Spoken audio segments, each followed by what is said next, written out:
The sun was blazing that afternoon when it happened.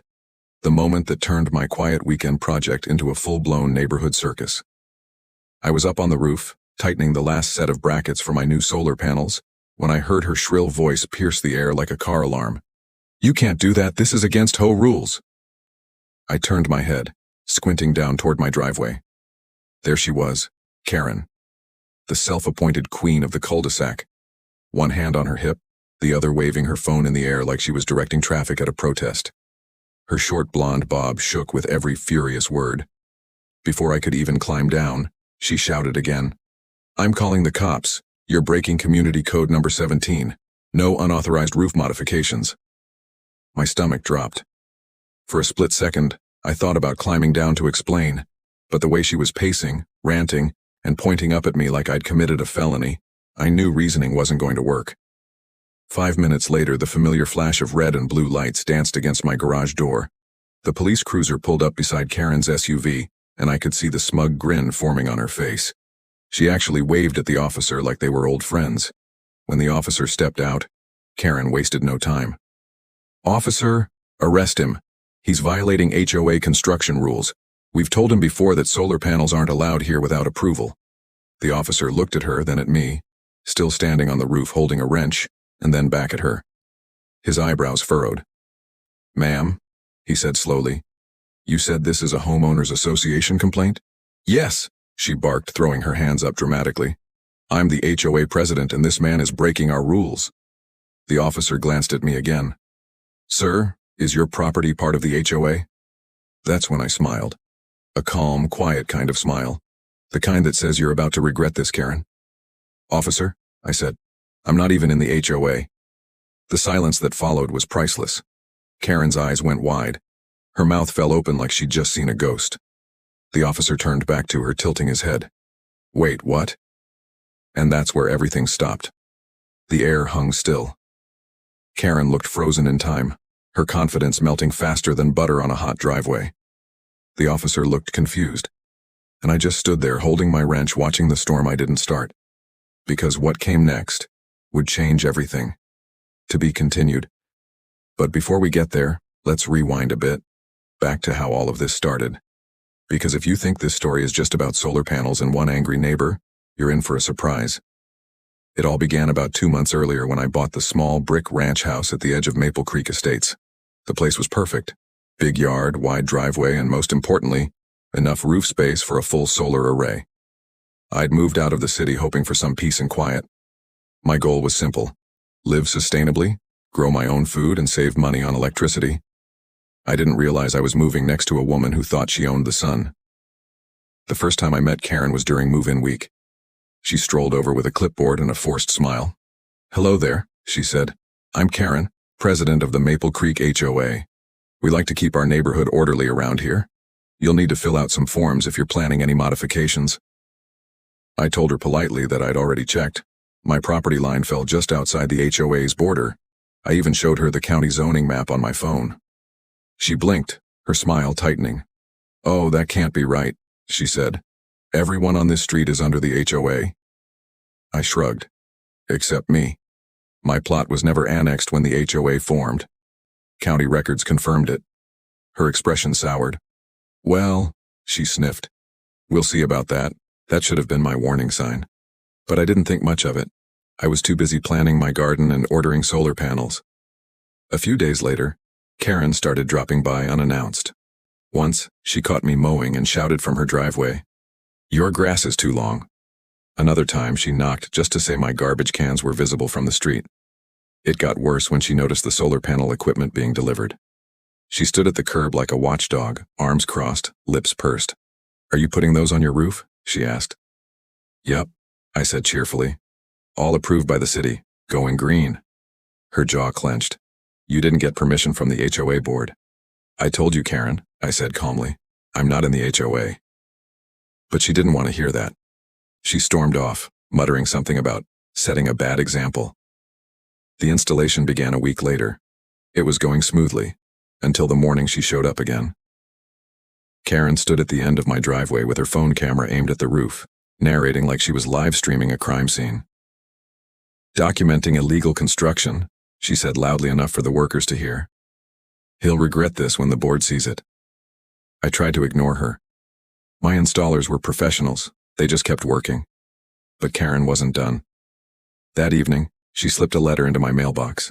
It was printed on HOA letterhead and demanded that I cease and desist solar installation immediately or face fines and legal action. I laughed. Then I walked the letter to her house, knocked on the door, and handed it back. "Karen," I said, "this doesn't apply to me." She snatched it from my hand. "You can't just say that," she snapped. "You live in this neighborhood. You have to follow our rules." "I follow the law," I replied calmly. "Not your clipboard." Her face went red. "We'll see about that." I didn't realize just how serious she was until the day she called the cops. And that brings us back to the moment under the scorching sun, with flashing lights, a fuming HOA president, and an officer who had no clue what kind of neighborhood drama he'd walked into. But what happened after that, what Karen did next, would take things to a whole new level. Where are you watching from? The officer stood there for a long moment, caught between a furious HOA president and a man on a ladder holding a wrench. You could practically see the question marks floating above his head. Karen was the first to speak.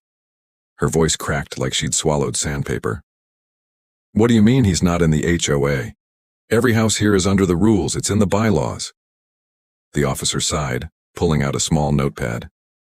"Ma'am, HOA regulations aren't laws. I can only step in if there's an actual violation, like noise, trespassing, or destruction of property." "But he's violating our community standards," Karen snapped. "Look at that roof. It's ruining the uniform look of Maple Creek Estates." He looked up at me, still on the roof.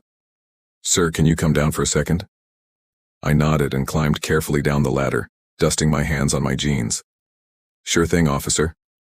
Karen folded her arms, smiling triumphantly like she'd already won. "Good. Maybe now we can sort this out properly." But that smile didn't last long. The officer looked at me. "Can I see some documentation about your property, just to confirm what's going on here?" "Absolutely," I said. "Give me 1 minute." I went inside, grabbed the folder that held my house deed, zoning map, and property line survey, the same ones I'd shown Karen weeks ago, and handed them over. The officer flipped through them carefully. He nodded a few times, then looked up at Karen. "Ma'am," he said slowly, "he's right. His property is outside the HOA boundary, see? Lot 47 isn't part of your association. The HOA ends at Lot 46. Karen blinked. "That can't be true. That's not possible." But I'd been ready for that. I pulled out my phone and opened the county's public record map. The highlighted section of the HOA stopped exactly one property before mine. I zoomed in, showing the line in bright red. "See that?" I said. "This is me. Lot 47. Not a single HOA document covers this land." Karen's face twisted. That's a mistake. I'll call the county office myself." The officer crossed his arms. "You're free to do that, ma'am. But as of right now, this man hasn't done anything wrong." That's when she completely lost it. "This is ridiculous," she yelled, stomping her foot on the pavement. "He's ruining our neighborhood. I'll take this to the board. I'll sue if I have to." The officer gave her a tired look. "Ma'am, please calm down. There's nothing illegal about installing solar panels on your own property." Her lips trembled with anger. She pointed a shaking finger at me. "You think you can just do whatever you want, don't you?" I smiled faintly. "No, Karen. I just think I can do what's legal." That was the moment her whole composure cracked. She screamed something about property values and stormed back toward her house, mumbling under her breath. The officer turned to me, shaking his head. "Sorry about that," he said quietly. "We get a lot of calls like this. Seems like she's passionate about her HOA." I chuckled. "Yeah, you could say that." He tipped his hat and left. And just like that, the flashing lights disappeared, leaving behind the heavy silence of a summer afternoon. I thought it was over, but I was wrong. Later that evening, I was sitting on my porch sipping lemonade, when I noticed Karen pacing across her lawn. She had her phone pressed to her ear and was talking fast. Even from a distance, I could hear words like board meeting, special vote, and rezoning petition. My gut told me this wasn't the end of it. Karen wasn't the type to give up. Sure enough, the next day, a letter showed up on my porch, hand-delivered, folded neatly, and sealed with the HOA's logo. It read, "Dear homeowner, the Maple Creek HOA has voted to begin a process of neighborhood boundary adjustment to ensure community uniformity. You are hereby notified of a pending hearing to discuss your inclusion in the Maple Creek HOA. Attendance is mandatory." Mandatory. I laughed so hard I nearly spilled my coffee. This woman was trying to force me into her HOA. That afternoon, my neighbor Jim walked over. He was a quiet, gray-haired man who mostly kept to himself. "Hey," he said, scratching his beard. "I heard about what happened yesterday. Karen's been bragging that she took action against you." I sighed. She's relentless. I thought she'd stop after the cop left. Jim chuckled softly. "Oh, she never stops. Last year she fined me for painting my door the wrong shade of blue. I had to repaint it twice." "Seriously?" I said. "Yup. But don't worry. Half the neighborhood's tired of her. You might have just started a rebellion." We both laughed, but I could tell he wasn't exaggerating. That night I couldn't shake the feeling that Karen was planning something big. She wasn't just mad. She was determined. And sure enough, 2 days later, it began. I woke up to find 3 strangers standing at the end of my driveway. 2 men in suits and 1 woman with a folder. They looked like lawyers or HOA board members on a mission.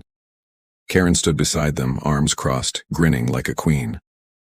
"This is the beginning of the end for you," she said. I stared at her, trying to stay calm. "What's this about?" She lifted her chin. "You'll find out soon enough. The HOA doesn't take kindly to troublemakers." The woman beside her stepped forward. "Sir, we're here to inform you that your property is under review for annexation into the Maple Creek HOA jurisdiction." I blinked. "Annexation? You mean you're trying to add me to your HOA?" Karen smirked. "That's right. And once you're in, those solar panels are coming down." And that's when the storm truly began. Because while she thought she was tightening her grip on the neighborhood, she didn't realize she was about to open a legal can of worms so big it would turn the entire community upside down. The next morning I woke up to the sound of hammering. Not from my house this time, but from across the street. Karen and her small army of board members were nailing flyers to light poles, mailboxes, and even tree trunks. Each one read in bold letters, "Emergency HOA meeting, mandatory attendance for all Maple Creek residents. Topic: community standards, solar panels, and boundary enforcement." I couldn't believe it. She'd turned this into a public crusade. I stood on my porch with my coffee, watching as she stomped from pole to pole like she was running for mayor of Crazy Town. When she saw me, she raised her voice. "You're welcome to attend too," she shouted. "You might learn a thing or two about community responsibility." I smiled and waved. "Sure thing, Karen. I'll bring popcorn." That made her jaw clench so tight I could hear her teeth grind from across the street. By sunset, the whole neighborhood was buzzing. People whispered over fences, some shaking their heads, others clearly amused. Word spread fast that Karen had called for a vote to force me into the HOA, claiming my unregulated property was a visual threat to the community. But here's the thing. People were tired of her. My neighbor Jim came by again, holding a lawn chair. "Mind if I join you? Figured I'd sit front row for the circus." I laughed. "Be my guest. I've got lemonade." He nodded toward the stack of flyers still taped around. "You know, half of us didn't even get a say when she became president. She just declared it. Sounds about right," I said. That evening, just before the meeting, Karen strutted through the neighborhood like she owned every inch of it. Clip-clop, clip-clop. Heels clicking on the sidewalk, clutching a thick binder labeled Community Code Enforcement. Her expression said she'd already won, but I had other plans. The meeting took place in the neighborhood park gazebo. About 20 people showed up, some curious, some annoyed, and a few, like me, ready for a show. Karen stood at the front with a portable microphone and a smug smile. "Good evening, neighbors," she said in her overly cheerful voice. "Thank you for coming on such short notice. We have a serious issue to address, an unsanctioned construction project threatening the look and safety of our community." She gestured dramatically toward my direction, even though I was sitting quietly near the back. "One homeowner has decided to install large solar panels without approval, ignoring our bylaws. This sets a dangerous precedent." A man in the crowd raised his hand. "Wait, isn't his property outside the HOA?" Karen stiffened. That's a technicality we're correcting. We're in the process of expanding our boundaries. I leaned forward. You mean annexing me? She glared. If you'd care to follow the proper process, you'd understand the community has every right to preserve uniformity. A woman named Sandra, one of the longtime residents, spoke up. Karen, no offense, but aren't you overstepping? His land was never part of the HOA to begin with. You can't just add him because you don't like his roof. Karen's smile faltered. Sandra, please. Let's not make this personal. Sandra crossed her arms. It is personal when you're trying to bully people into paying dues and following rules they never agreed to. The crowd murmured. I could see Karen's face turning pink. She cleared her throat loudly. Let's move to the voting portion. All in favor of annexing Lot 47 into the HOA, raise your hands. Only 4 hands went up. Hers, the 2 board members, and one reluctant neighbor who looked like he didn't even know why he was there. Karen's eyes darted around. Come on, people. You all care about property values, don't you? Jim whispered beside me. Looks like our little army's losing troops. I grinned. Oh, it's just getting started. Then I stood up. Karen, I said, keeping my voice calm but firm. Before you go any further, maybe you should read this. I handed her a document from my folder, an official statement from the county recorder's office signed and sealed. It stated clearly that Lot 47 was exempt from HOA jurisdiction permanently, based on how the original developer had filed the subdivision decades ago. Karen read it, her eyes darting across the paper and then her lips twisted. This doesn't mean anything. Things can change, a neighbor interrupted. No, Karen, that's a legal boundary. You can't just redraw it because you feel like it. Her voice trembled with frustration. You don't understand. If we let one person break the rules, then everyone will start doing whatever they want. Or, I said gently, maybe if one person stands up to unfair control, everyone realizes they have a choice. The crowd went silent. Even the cicadas seemed to stop buzzing for a moment. Karen's face turned red as she slammed her binder shut. This meeting is adjourned, she snapped, storming off toward her car. The sound of her heels on the concrete was the only thing you could hear as people started whispering. But I wasn't fooled. I knew her silence wasn't defeat. It was replanning. And sure enough, the very next day, she struck back. That morning I woke up to find orange construction flags lining my property line, and a freshly painted X spray-painted on my driveway. There was also a bright yellow notice taped to my door. Notice of pending zoning review. This property is under inspection for compliance with community land use codes. I blinked. You've got to be kidding me. Jim came jogging over, holding his coffee cup. She did it again, didn't she? Yep, I said, waving the paper. She's trying to use county zoning to pressure me now. He chuckled. That woman's got more free time than sense. I sighed. Time to call the zoning office myself. But as I picked up my phone, a thought hit me. What if she actually managed to twist this into something bigger? What if she really got the county involved?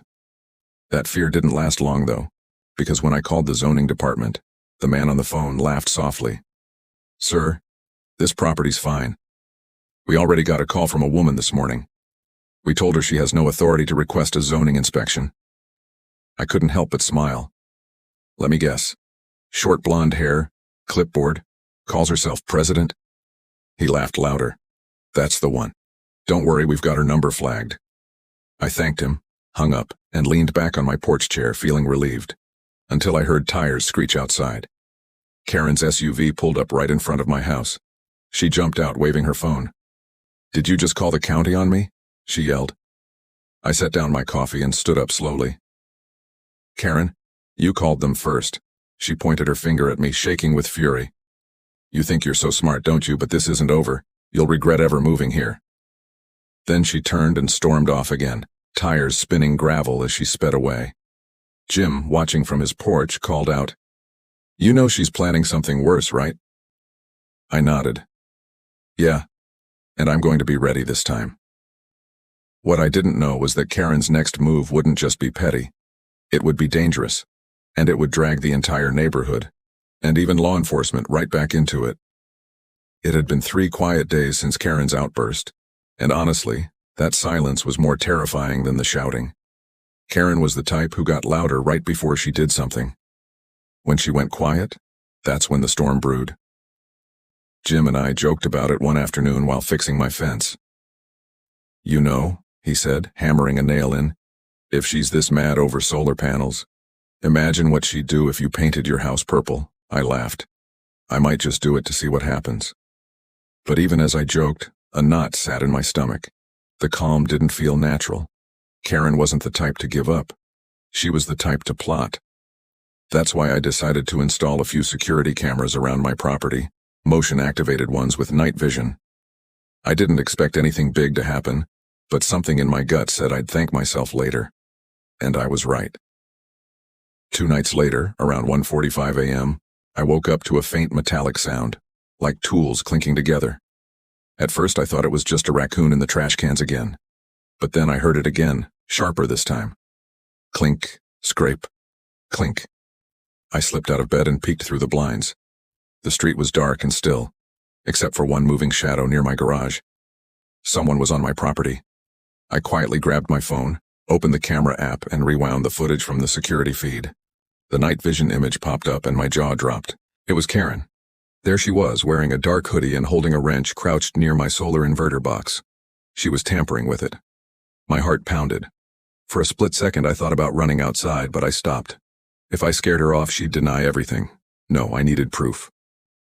So I kept recording. The camera caught everything, her unscrewing a few bolts, muttering to herself, then yanking at a wire. Sparks flew for a second and she stumbled back, hissing. That's when my motion sensor floodlight came on. The entire driveway lit up like a stage. Karen froze, like a kid caught with her hand in the cookie jar. She looked straight at the camera, eyes wide, face pale. Then she bolted, running so fast she tripped over my flower pot before sprinting back to her SUV and peeling off into the night. I stood by the window, half in disbelief, half trying not to laugh. She'd actually tried to sabotage my solar panels. The next morning I downloaded the footage and called the police. "Sir," the dispatcher said, "you're saying someone trespassed and attempted to damage your property?" "Yes," I said, "and I have the whole thing on video." Within 20 minutes, 2 officers were at my door. They watched the footage quietly, occasionally glancing at each other, then back at the screen. "That's her," one said, recognizing Karen immediately. "We've been here before." The other officer nodded. "Yep, the HOA lady. This time she's in real trouble." They took my statement, collected the footage, and said they'd pay her a visit. I thought that would be the end of it. Maybe she'd finally face some consequences. But when the officers returned later that afternoon, their expressions said otherwise. "She denied everything," one of them said. "Claims she was home all night." I frowned. "Did you show her the video?" "We did," he said. "But she says it's not her, that someone's framing her." "Framing her?" I repeated, incredulous. "Her face is right there." He sighed. "Look, we're documenting it as vandalism and trespassing, but without a confession, it might just go to mediation unless you want to press charges." I leaned against the doorframe, rubbing my forehead. "Yeah, I want to press charges." "Understood," he said. "We'll file the report." By evening, the whole neighborhood knew what happened. Someone must have seen the patrol cars because whispers spread fast. When I went to check the mail, Sandra from down the street waved me over. "Hey," she said quietly. "Is it true Karen tried to mess with your panels?" "Yep," I said flatly. Her eyes widened. "That's insane. What's wrong with that woman?" "I think she's just used to getting her way," I said. Sandra sighed. "Well, she's gone too far this time. A bunch of us are thinking of filing complaints with the board. You're not the first person she's harassed." I looked at her, surprised. "Really?"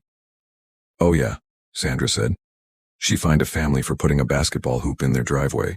Tried to make an old man take down his American flag. She's power hungry." I nodded slowly. "Then maybe it's time someone stopped her." That's when Jim came over holding his phone.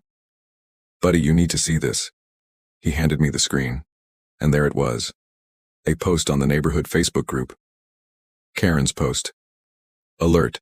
A neighbor is spreading false accusations about me and tampering with video footage to make me look guilty. Please disregard any rumors. I am a law-abiding community leader." The comments section was on fire. Half the people supported her, saying she'd never do such a thing. The other half were furious, calling her out. Then one comment stood out. It was from a man named George, one of the newer residents. "Funny, I caught someone matching Karen's description sneaking near my yard last week too. Guess I should check my camera footage." The tide was turning. The next day, Karen doubled down. She showed up at my doorstep, uninvited, unannounced, and unhinged. She jabbed a finger toward me. "You think you can ruin my reputation with fake videos? You'll regret this." I took a deep breath. "Karen, the only person ruining your reputation is you." Her face twisted. "I'm not the villain here. I'm protecting this community." "By sneaking onto people's property at night?" I said. She hesitated, then hissed, "You'll see. You'll all see." And she stormed off again, leaving muddy footprints on my porch steps. That night, I got a call from Officer Daniels, the same cop who'd responded to the first call. His tone was serious. "Mr. Taylor," he said, "I just wanted to let you know we've reviewed the footage again and matched the timestamps with a local traffic cam. It confirms her car left the neighborhood at 1:56 a.m., exactly when your footage shows her running off." "So?" I asked. "So," he continued, "we're elevating this to a criminal mischief investigation, and we might need you to come down to the station tomorrow." I thanked him and hung up, feeling both nervous and relieved. Karen had finally pushed too far, and this time it was catching up to her. But before I could even celebrate, something else happened. Around midnight, my cameras caught movement again. This time, not one person, but three. They were covering their faces with hoodies and spray painting something on my garage door. I zoomed in on the footage, my chest tightening. The words read, "Go away, solar scammer." And standing just a few feet behind them, arms crossed, watching, was Karen. This wasn't just a neighborhood feud anymore. It was turning into a war. The next morning, the whole street woke up to the sight of my garage door. The red spray paint blazed like fire against the pale beige color of my house. "Go away, solar scammer." It wasn't subtle. It wasn't clever. It was just pure hatred scrawled in angry strokes for everyone to see. I stood there on my driveway holding my coffee cup so tightly I thought it might crack. Jim came jogging over, phone in hand, his eyes wide. "Holy smokes, man," he muttered. "She actually did it." "Yeah," I said quietly. And she didn't even try to hide this time. Jim lifted his phone. I checked my camera, caught everything from the side angle. She stood there the whole time, watching those kids spray paint. She even gave them a thumbs up when they were done. I blinked. "Kids?" He nodded. "Teenagers, maybe 16 or 17, probably her nephew or some neighbor's kids." My jaw tightened. That's it. I'm done playing nice. By noon, 2 police cars were parked outside my house again. Officer Daniels and his partner took photos, collected the footage from both my cameras and Jim's, and shook their heads. "This is escalating fast," Daniels said. "Vandalism, trespassing, harassment. This isn't just an HOA dispute anymore." "She's crossed every line," I said. "What can we do?" He scribbled notes in his pad. "We're filing for a restraining order recommendation. If she keeps this up, she'll be facing serious charges." I nodded, my heart pounding, not from fear anymore, but from frustration. I'd moved here for peace, for quiet, and now my house looked like a crime scene. After the officers left, I spent hours scrubbing the paint off with acetone and soapy water. But no matter how much I cleaned, faint red stains still bled through the beige. It was like the neighborhood's anger had burned itself into my walls. Sandra came by with a bucket of water. "Here," she said softly. "I've got some leftover paint that might match. You shouldn't have to deal with this alone." I smiled weakly. "Thanks, Sandra. You didn't have to." She shrugged. "Karen's been bullying people for years. Maybe it's time someone finally stood up to her. You're just the first one brave enough to do it publicly." That made me stop scrubbing for a second. "Brave? I feel like I'm just tired." She chuckled. "Sometimes that's where bravery starts." That evening, Karen made her next move. I saw her out there with her phone again, pacing up and down the street, recording herself in selfie mode. I couldn't hear all the words, but I caught enough to understand. "This man is ruining our peaceful community," she said into her camera. "He's lying about me, spreading false accusations and pretending to be a victim. But the truth will come out." Then she panned her camera to my house, zooming in on the half-cleaned garage. Look at this mess, proof that he's unstable. Jim groaned from his porch. She's making a Facebook Live again. That's what, her fourth one this week? Let her talk, I said, walking inside.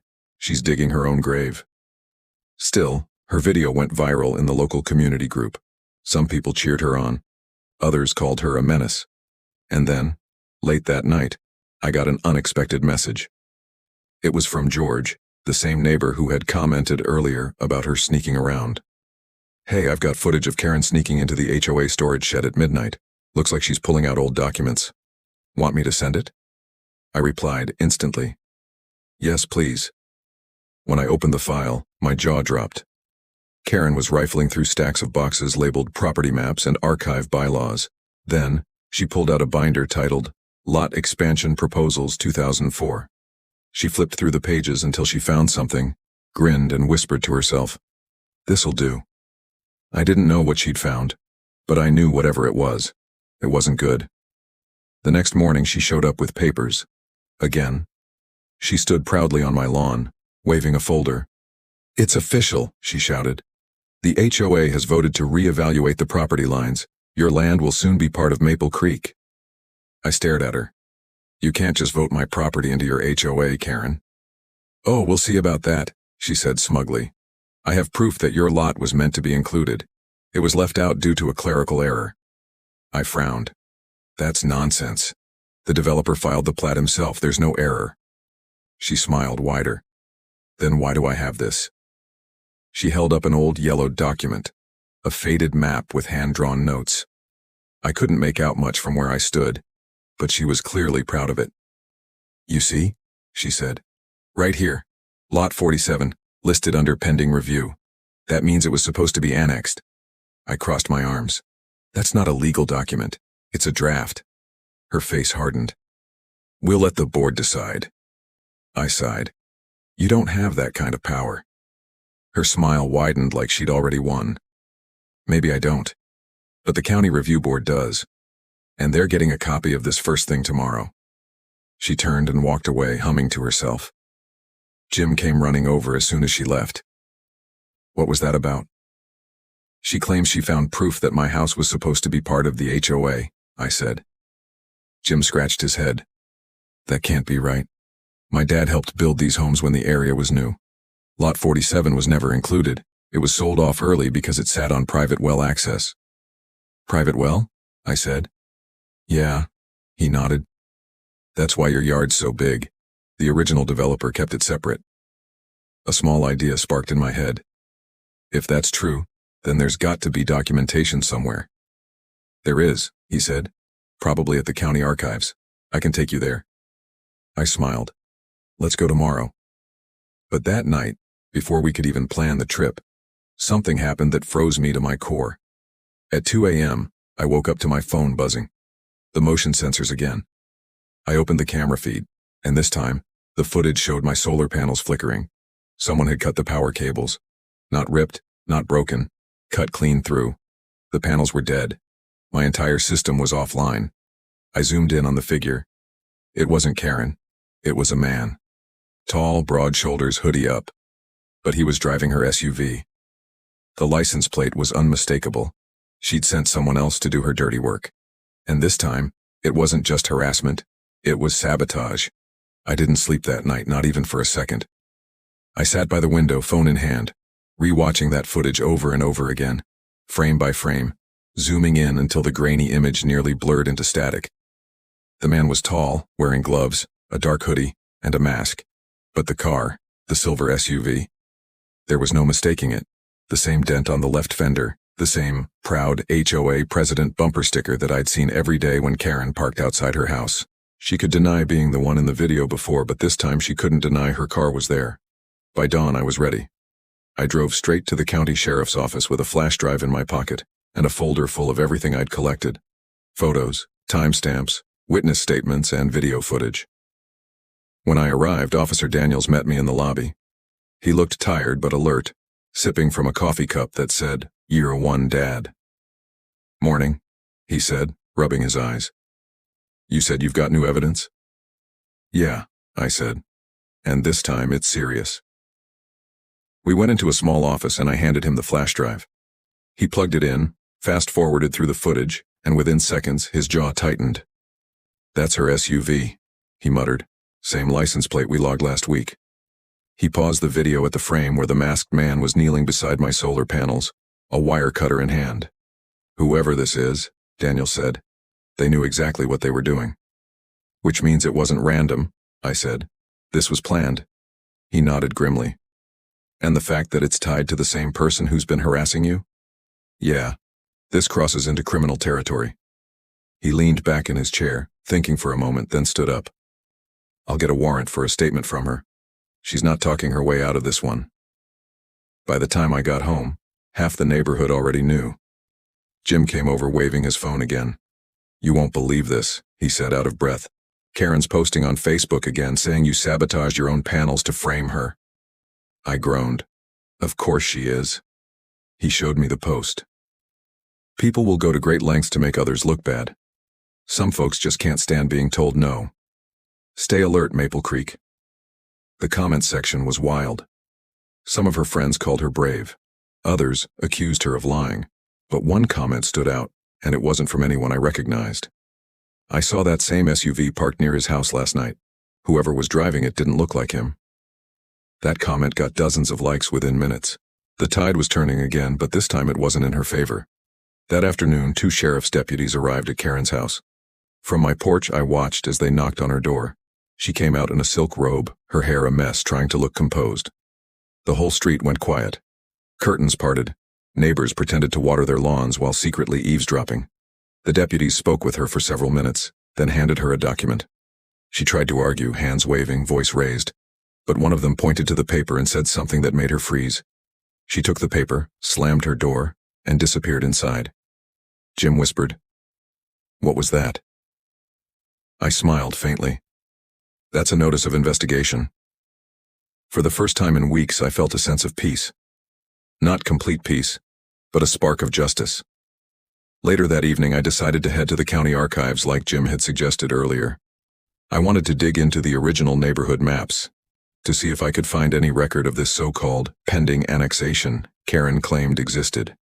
The archive building smelled like dust and old paper. Rows of metal shelves stretched into the distance, stacked with manila folders and binders older than I was.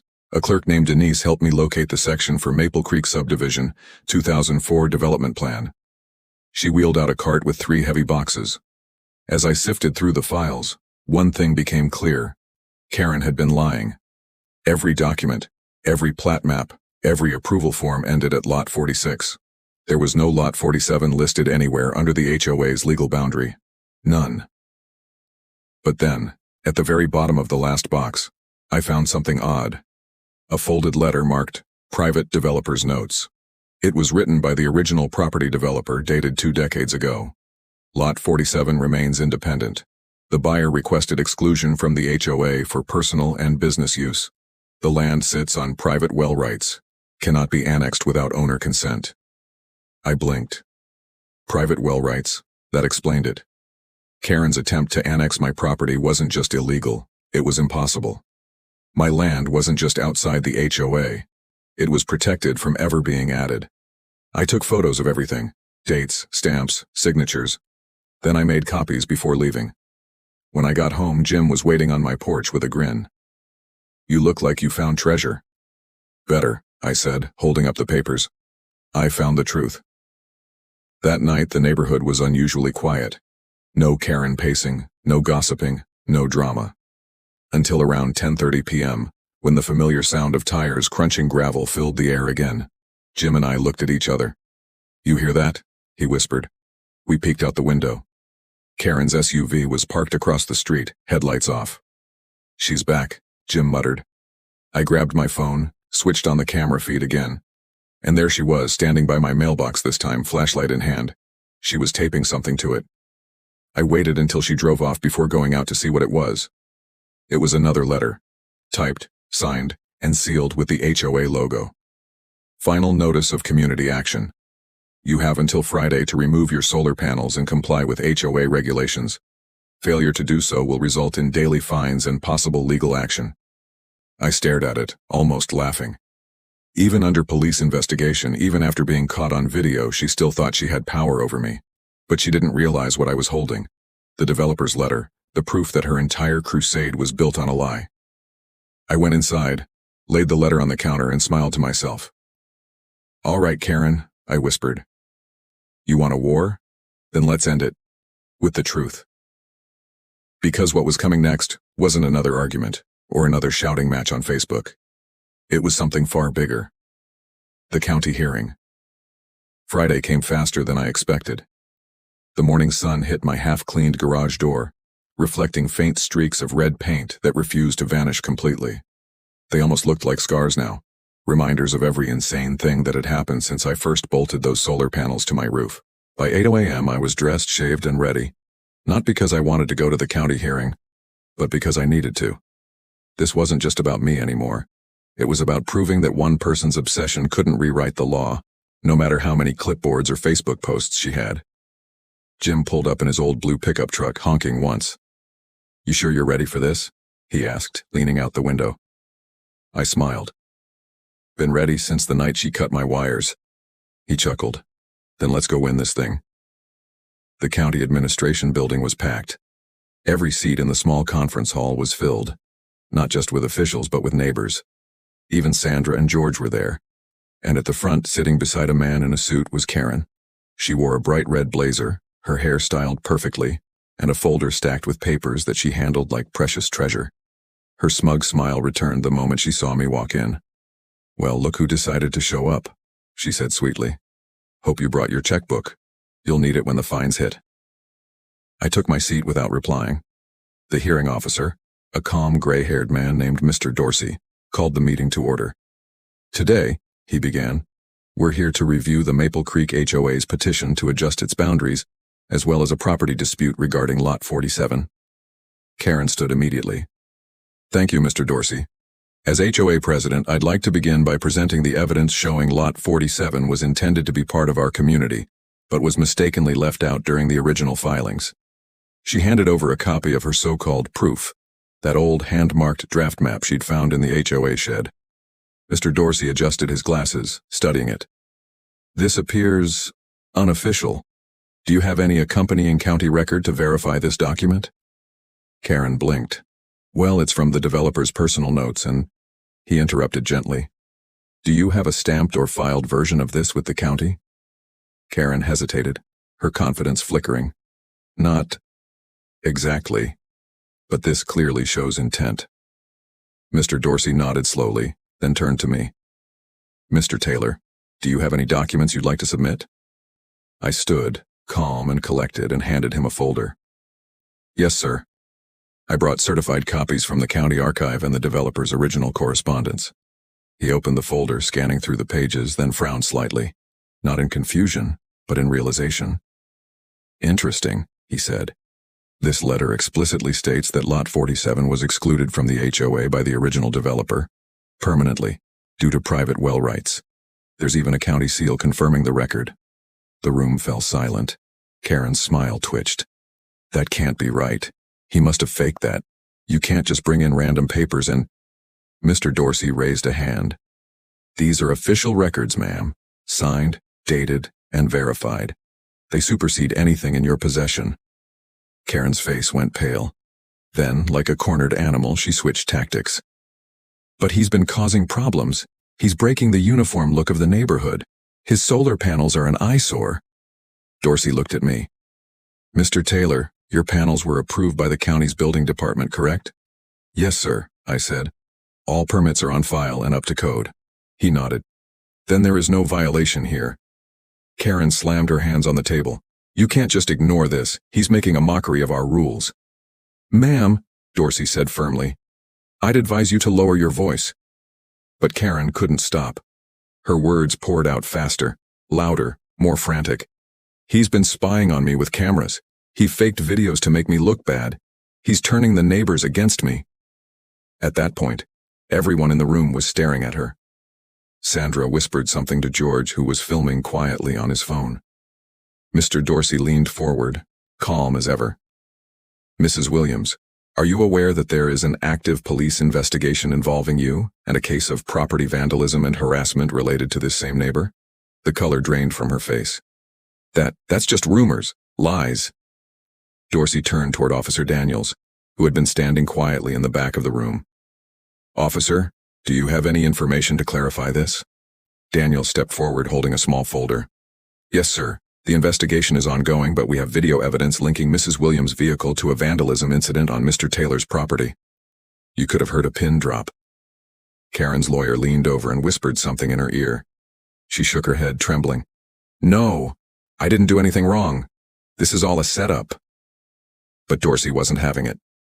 Mrs. Williams, based on the evidence before us, your petition to annex Lot 47 into the Maple Creek HOA is denied. Furthermore, any further harassment or interference with Mr. Taylor's property could result in legal consequences. He turned to me and smiled faintly. Mr. Taylor, thank you for your patience throughout this matter. You're free to continue your solar installation as approved. I exhaled slowly, a mix of relief and disbelief washing over me. It was over. Almost. When the hearing ended, neighbors gathered around clapping me on the back, whispering words like finally, and about time someone stood up to her. Karen stormed out of the building, red-faced, muttering under her breath. Her lawyer trailed behind her, looking like he wanted to disappear. Jim grinned. You did it, buddy. You finally shut her down. I smiled. For now. He raised an eyebrow. You really think she's still going to try something after this?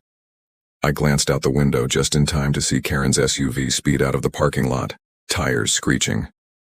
Oh, I said quietly. She's not done. Not by a long shot. Because deep down, I could feel it. People like Karen didn't admit defeat. They just looked for new ways to win. And sure enough, I was right. That very night, as the sun dipped below the horizon, my phone buzzed with a notification from the security system. Someone was back on my property, and this time, they weren't alone. The alert came through just as I was rinsing my dinner plate. The sharp ding of my security app made my stomach twist. I set the plate down, grabbed my phone, and opened the live feed. There they were, 3 figures, hooded, fast, and moving like they knew exactly where to go. One carried a flashlight, another a crowbar, and the third had what looked like a backpack. They were creeping along the side of my house toward the solar inverter, the same spot Karen had tampered with weeks ago. Not again, I muttered under my breath, grabbing my phone and calling 911. The dispatcher answered immediately. 911, what's your emergency? This is Taylor, Lot 47, Maple Creek Estates. I've got 3 people on my property right now, attempting to damage my solar system. I've got live video footage. Stay inside, sir. Officers are en route. I locked every door, every window, and kept the feed open as the flashlight beam moved closer to the camera. The person holding it looked up. The hood slipped for a second, and my blood ran cold. It wasn't Karen this time. It was a man I recognized. Mark, one of the HOA board members. He was her closest ally, the guy always mowing her lawn when she was too busy managing community affairs. Behind him, another figure lifted a can of paint from the backpack and started spraying the panels again. The third one was keeping watch near the street, whispering nervously. Then, from across the road, headlights cut through the darkness. The sound of sirens wailed in the distance. The figures froze. They looked at each other, panicked, then bolted. 2 ran toward the back fence, but the third tripped on a hose I'd left by the garden bed. He scrambled to his feet, dropped the crowbar, and sprinted into the woods behind my property. By the time the officers arrived, the vandals were gone, but the camera footage had caught it all in perfect clarity. Officer Daniels was first through the door. You all right? He asked. Yeah, I said, still shaking. But I got them on tape. We watched the footage together. He recognized Mark instantly. That's him, Daniels said grimly. We've had his name pop up before in complaints tied to your HOA president.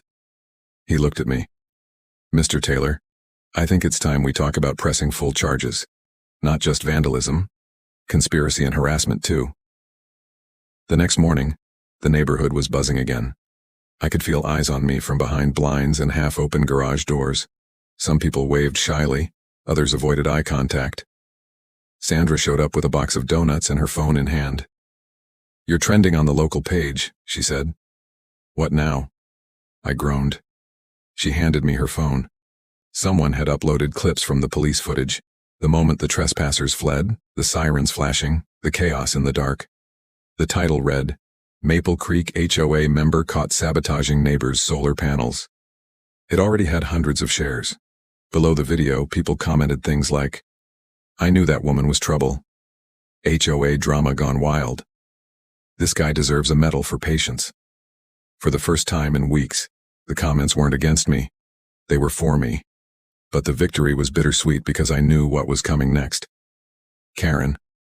And sure enough, that afternoon, she appeared on my driveway again, red-faced, shaking, clutching her phone.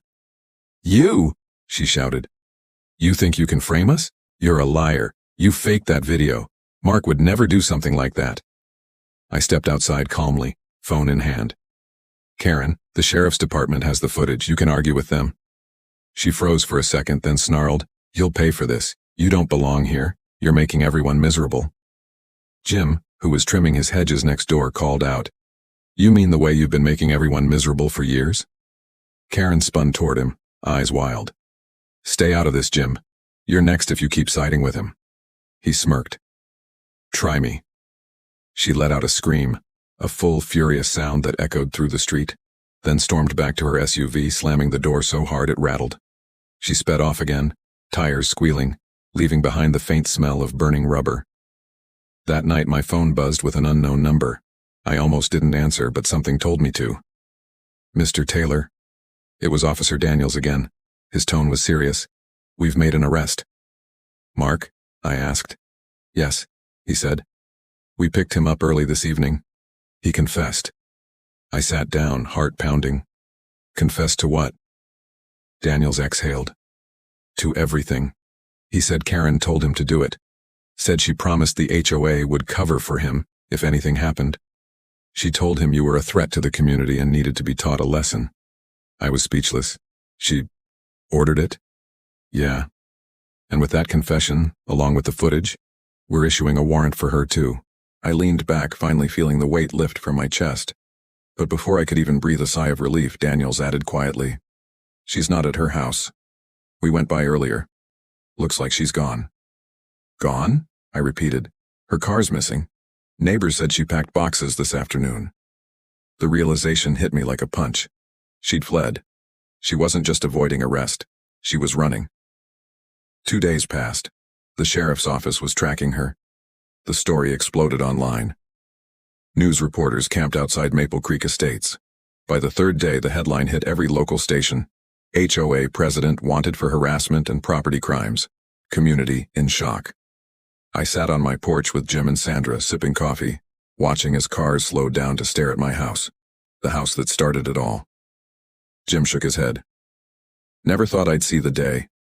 Sandra smiled softly. "You did the right thing. You didn't fight with hate. You fought with proof." I nodded. "Yeah. But somehow, I still feel bad for her." Jim frowned. "Bad for Karen?" I looked out at her empty driveway across the street, where her flag still hung crooked in the breeze.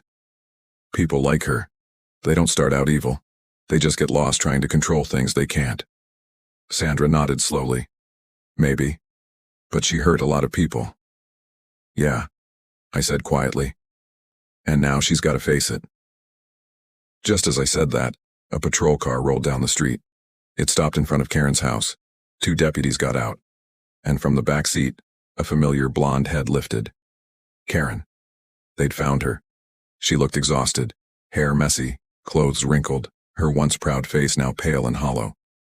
As they walked her up her driveway, she looked over and met my eyes for a split second. There was no anger left. Just defeat. Then she lowered her head and disappeared inside with the deputies. That night, as I turned off the porch light and glanced at my solar panels glinting faintly under the moon, I couldn't help but feel a strange peace. For the first time since moving here, the air was still.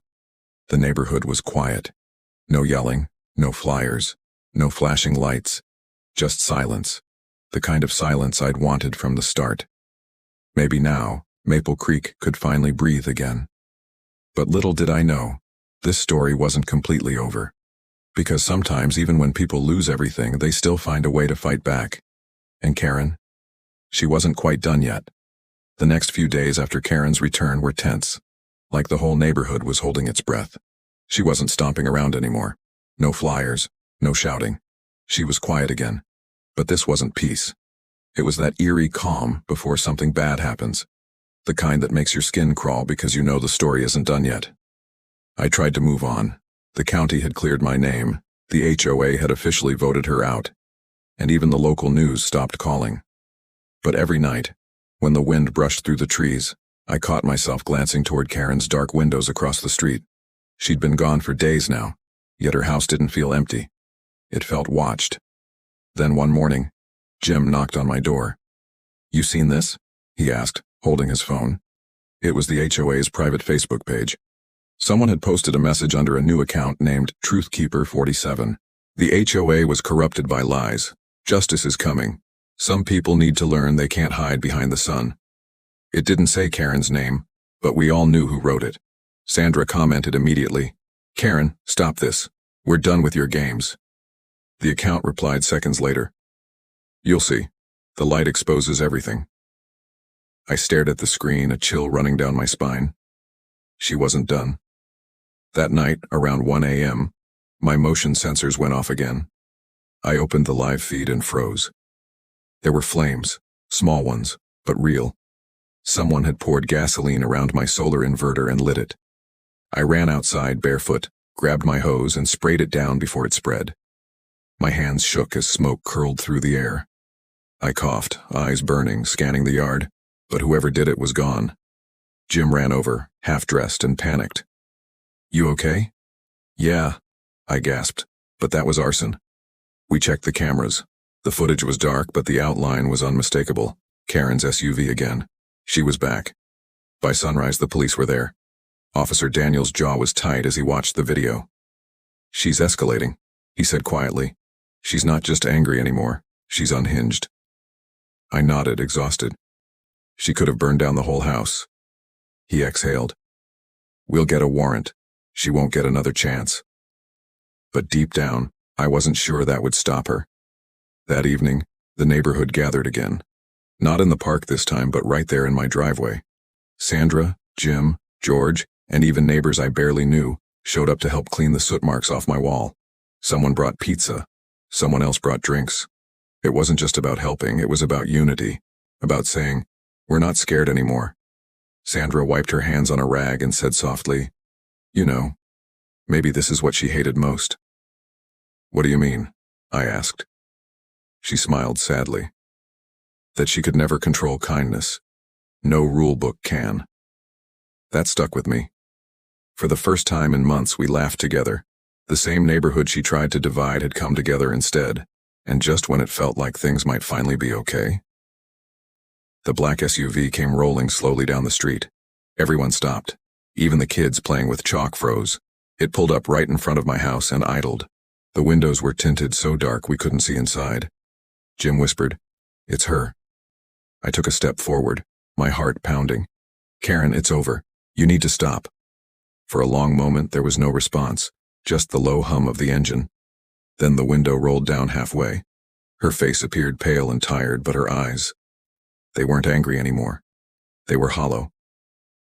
"You took everything from me," she said softly. "They all turned against me because of you."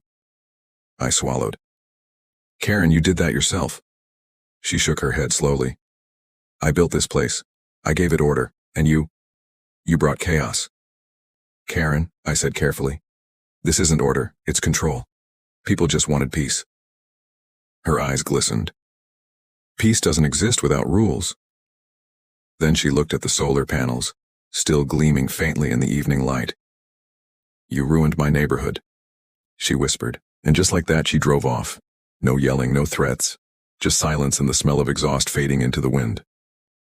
The police caught her the next day. She'd been living out of a motel on the edge of town, her SUV parked behind dumpsters. They found gasoline cans and burned gloves in her trunk. Daniels called me that night. "She's in custody again," he said. No one got hurt. It's over now. I stood on my porch, watching the sun dip behind the trees, its last rays bouncing off the solar panels, the same ones that started all of this.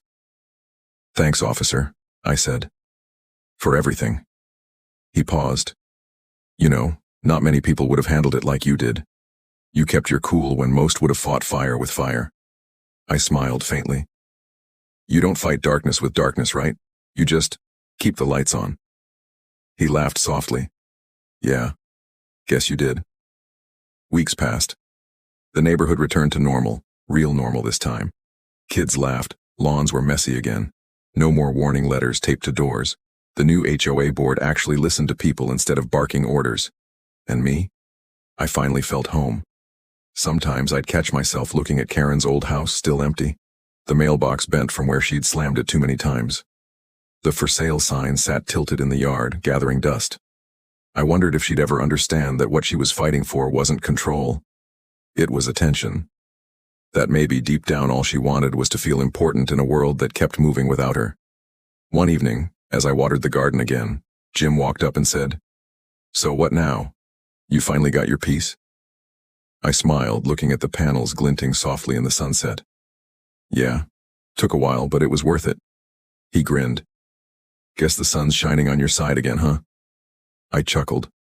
Maybe it always was. As the last light faded, I realized something.